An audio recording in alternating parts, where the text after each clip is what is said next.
मुझे दुख और तकलीफ इस बात की है कि मैं अगर हिसार में आऊं और आपसे ये कहूं कि मुझे हिसार के किसी म्युनिसिपल स्कूल में चपरासी बना दो, तो आप कहोगे राजीव भाई आपकी क्वालिफिकेशन क्या है, और मैं कहूं मेरी कोई क्वालिफिकेशन नहीं है, तो आप मुझे म्युनिसिपल स्कूल का चपरासी भी नहीं बनाओगे। और कल को मैं हरियाणा का चीफ मिनिस्टर बन के आ गया, तब क्या करोगे?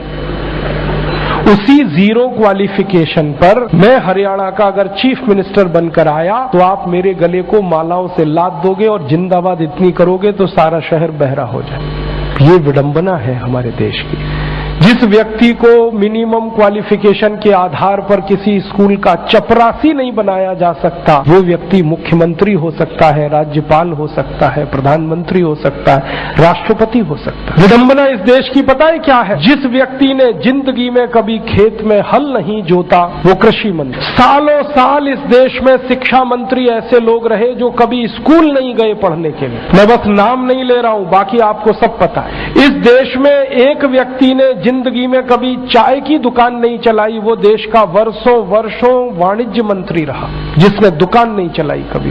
फाइनेंस का जिसको ABCD नहीं आता वो सालों साल इस देश में वित्त मंत्री रहता है।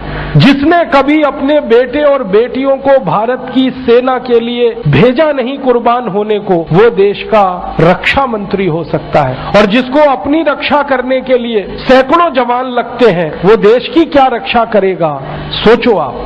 जिस व्यक्ति को जिंदगी में कभी विज्ञान और तकनीकी का अंतर पता नहीं है वो साइंस और टेक्नोलॉजी का मंत्री हो सकता है, और जिसको इनमें से कुछ भी पता नहीं है वो प्रधानमंत्री हो सकता है। इससे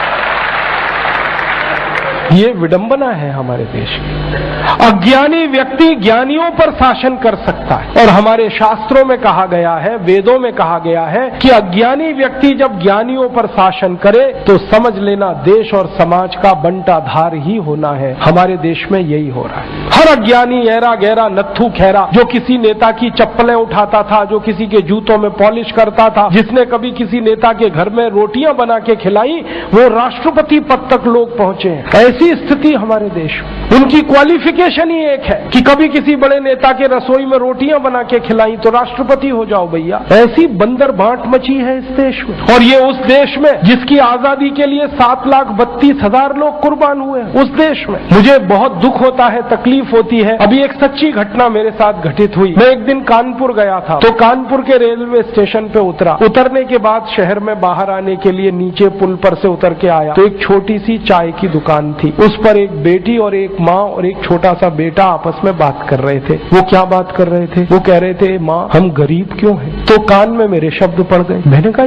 ये इस तरह का प्रश्न कोई अपनी माँ से पूछे तो मुझे लगा ये कोई साधारण लोग नहीं है, कुछ तो इनमें असाधारणपन है। चल के पूछा जाए कौन लोग हैं, परिचय लिया जाए। तो मैं गया उस दुकान पे, मैंने पूछा आप लोग कौन है? तो उन्होंने कहा कि हम तात्या टोपे के परिवार के लोग।